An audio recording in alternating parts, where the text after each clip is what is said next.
اگر امن کے نام پر ہاتھ بڑھائے تو کچھ بھی نہیں. یہی تو حقیقت ہے. معلوم ہوا کہ جنگ کے موقع پر ملک کے حاکم کی حیثیت سے نبی کریم حکومت کے سربراہ تھے. اس موقع پر یہ حکم صادر ہوا. یہی اصلیت ہے. ایسا جس جگہ آیا ہے کہ کافروں سے جنگ کرو، لیکن اس سے پہلے ہم یہ دیکھیں گے تو یہ کن کے بارے میں معلوم پڑے گا؟ ان کے بارے میں جنہوں نے شہر بدر کیا، جنہوں نے جائیدادیں ہڑپ کر لی، مکہ معظمہ سے بھگا کر تمہاری جائیدادوں سے تمہیں محروم کر دیا. اس پر بھی تشفی نہ ہوئی تو جہاں تم ہو اس شہر پر فوج لے کر چڑھائی کر دی. اب چپ نہ رہیے. کیوں ان سے جنگ نہیں کرتے؟ یہاں تک قرآن نے پوچھا ہے. ایسا نہیں کہ جنگ کرو. ما لکم لا تقاتلون فی سبیل اللہ. کیوں تم اب تک ان سے جنگ نہیں کرتے ہو؟ پوچھا یہ گیا ہے. یہ کس کے بارے میں؟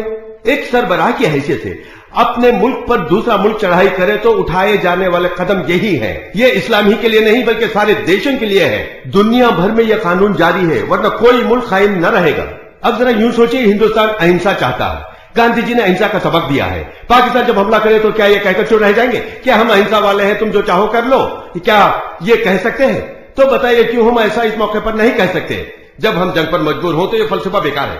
ہم ڈٹ جائیں تبھی ہم اپنے بیوی بچوں کو بچا سکتے ہیں، ہماری عوامی جائیدادوں کو فنا ہونے سے بچا سکتے ہیں. یہ ہمارے دیش اور لوگوں کی آبرو کا معاملہ ہے، یہ لازمی ہے. لیکن دیکھیے قرآن کی یہ آیت بھی کیا کہتی ہے. لا ينهكم الله عن الذين لم يقاتلوكم ولم يخرجوكم عن ديارهم. اصل متن پیش کرتا ہوں. ان تبروا وتتقوا وتصلحوا بينهم وتفصحوا. یہاں تک اللہ نے فرما دیا. اس کا مطلب کیا ہے؟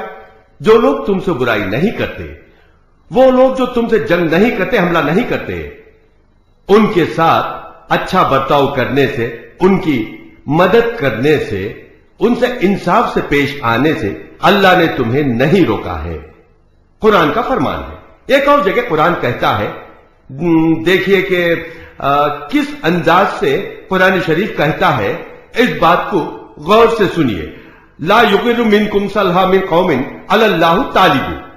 کسی آدمی سے، کسی سماج سے، کسی سبب تمہیں اگر نفرت ہو گئی ہو تو یہ ان سے عدل کے معاملے میں حائل نہ ہو جائے.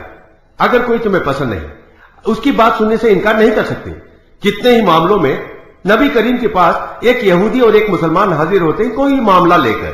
یہودی کے حق میں حضور نے فیصلہ دیا ہے، حضور نے انصاف سے کام دیا ہے. یہ نہیں دیکھا کہ مسلمان ہے.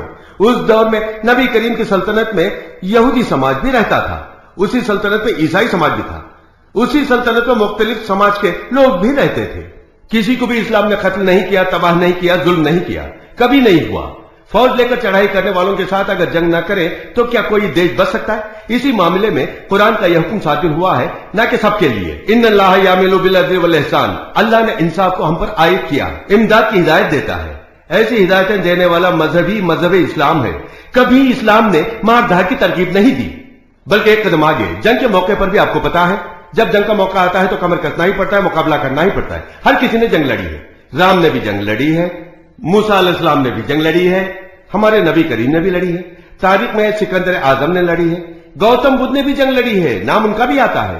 بنا جنگ کے حکومت ناممکن ہے. یہاں پر پانڈیا راجاؤں نے بھی جنگ لڑی ہے، باہر والوں سے بھی اور اپنے اندر والوں سے بھی. جنگ نہیں تو حکومت نہیں، یہ لازمی ہے. جنگ کے موقع پر بھی ایک بالکل نیا اصول اسلام سکھاتا ہے. پتا ہے وہ کیا اصول ہے؟ تم جنگ میں بھی مذہبی رہنماؤں کو قتل نہ کرنا. اس سے غیر ضروری تناؤ پیدا ہو سکتا ہے. کبھی جنگ میں کسی سوامی جی یا پادری کو قتل نہیں کرنا، کبھی عورتوں کو قتل نہ کرنا، جبکہ جنگ میں عورت کا قتل جرم نہیں. یہ بات ہماری عقل مانتی ہے کیونکہ جنگ کے لیے وہ بھی آ گئی ہے، مرنے کے لیے تیار ہو کر ہی تو آئی ہے. مخالف فوج میں جو بھی ہوتے ہیں مرنے کے لیے تیار ہو کر ہی آتے ہیں. وہاں رعایت کی کبھی گنجائش نہیں، وہاں بھی گنجائش کی ہدایت دی ہے. جب جنگ کرو تو بچوں کو قتل نہ کرو. بچوں کو دشمن ساتھ ہی لاتا ہے مگر ان کے قتل کی اجازت نہیں ہے. عورتوں کو قتل نہ کرو. تم جنگ کرو تو عوامی جائیداد کو تباہ نہ کرو. جبکہ ہم دیکھتے ہیں جب کبھی کوئی حملہ اپنے ہاتھیوں سے ملک پر فتح پا لیتا ہے، اس ملک میں داخل ہو کر درختوں کو رونتے ہوئے، تالابوں کو تباہ کرتے ہوئے، عوامی ملکیت کو تباہ کرتے ہوئے، عورتوں پر منمانی کرتے ہوئے جو کرنا ہے کرتا چلا جاتا ہے. ہمارے لیے جنگ میں یہ حکم ہے عورتوں کو نقصان نہ پہنچے، بچوں کی جان نہ جائے، مذہبی رہنما محفوظ رہیں. ان کے علاوہ جو بھی سپاہی حملہ کرے اس کے خلاف جنگ کرو. ہمارے لیے موقع جنگ پر میدان جنگ میں بھی اسلام نے ایسی پابندیاں عائد کر دی ہیں. انہی اصولوں پر نبی کریم نے عمل کر دکھایا ہے. حضور کے دور کی تمام جنگیں انہی اصولوں پر قائم رہتے ہوئے لڑی گئیں. اس بات کو ذہن نشین کر لیجئے. اب دیکھیں نبی کریم کے دور حکومت میں دوسرے سماج کے لوگوں کو جو حقوق حاصل تھے کسی سماج کو حاصل نہیں ہوئے کسی بھی زمانے میں. اس حد تک کہ مسجد میں آ کر کرتا پکڑ کر سوال کرتے تھے، اے محمد ہم بھی تمہاری ہی رعایا ہیں، ہمیں حق دو. ایسی بھی غیر مسلم رعایا رہا کرتی تھی. اس لحاظ سے یہ بے مثال نمونہ ہے.